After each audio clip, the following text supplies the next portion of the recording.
Bismillahirrahmanirrahim.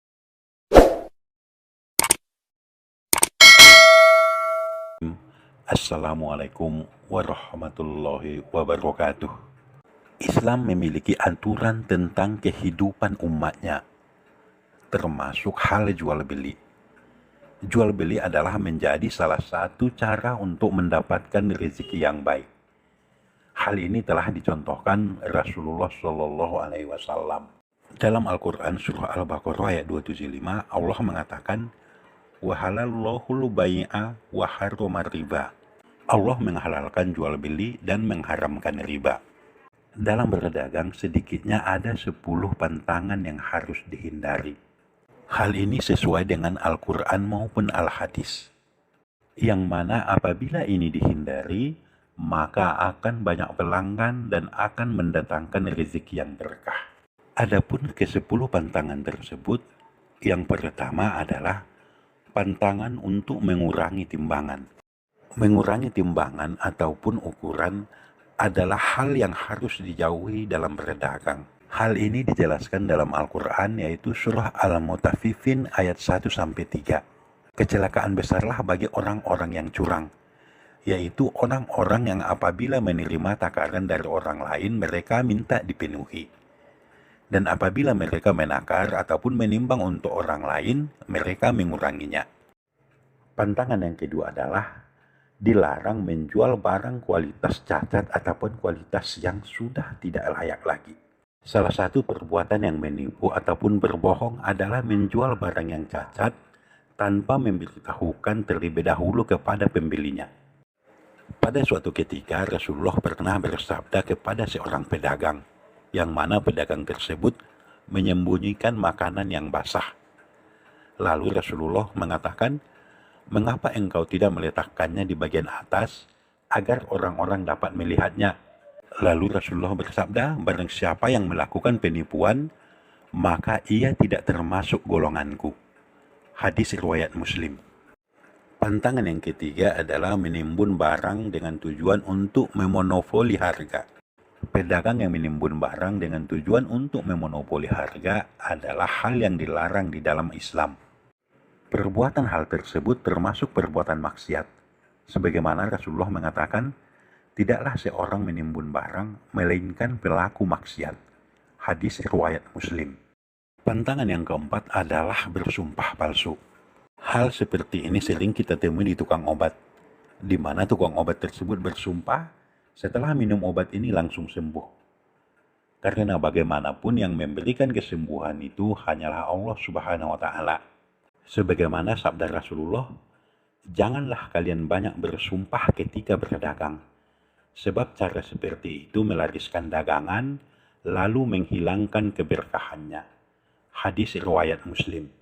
Pantangan yang kelima adalah pantang mengusir pengemis. Ketika ada pengemis yang datang untuk meminta makanan, pantang untuk tidak diberi. Karena apapun yang kita berikan itu adalah bernilai sedekah. Dan sedekah itu dapat mengundang rezeki juga menolak bencana. Hal ini sesuai dengan hadis Rasulullah, "Wahai para pedagang, sesungguhnya setan dan dosa keduanya hadir dalam jual beli.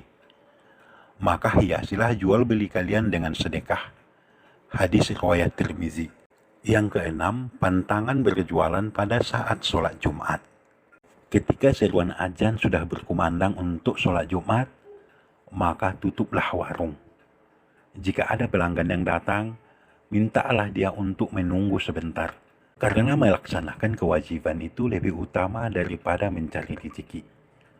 Allah Subhanahu wa Ta'ala berfirman, "Hai orang-orang yang beriman, apabila disuruh untuk menunaikan sholat Jumat, maka bersegeralah kamu untuk mengingat Allah dan tinggalkanlah jual beli. Yang demikian itu lebih baik bagimu jika kamu mengetahui." Quran Surah Al-Jumu'ah ayat 9. Pantangan yang ketujuh adalah berjualan barang haram. Dalam hal ini adalah barang-barang yang haram dalam Islam, seperti narkotika, babi, alkohol, ataupun sebagainya.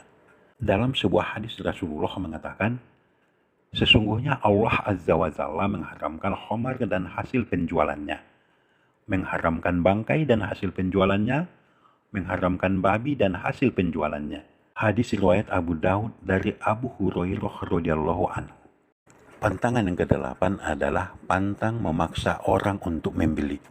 Misalnya hal ini sering kita temui di supermarket, di mana kembaliannya uang receh tapi diganti dengan permen. Nah, jika pembeli tidak mau, tidak boleh untuk memaksanya. Sebab penjual dan pembeli itu kedua-duanya harus sama-sama ridho. Tidak ada unsur paksaan.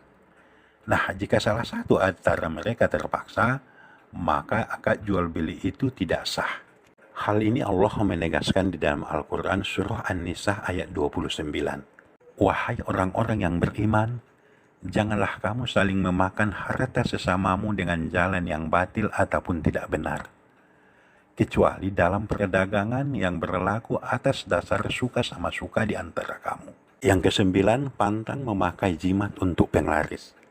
Hati-hatilah dalam menggunakan jimat untuk penglaris demi mendatangkan pembeli ataupun pelanggan. Sebab itu adalah termasuk perbuatan syirik. Sebagaimana hadis Rasulullah, barang siapa yang menggantungkan tamimah ataupun jimat, maka ia telah berbuat syirik.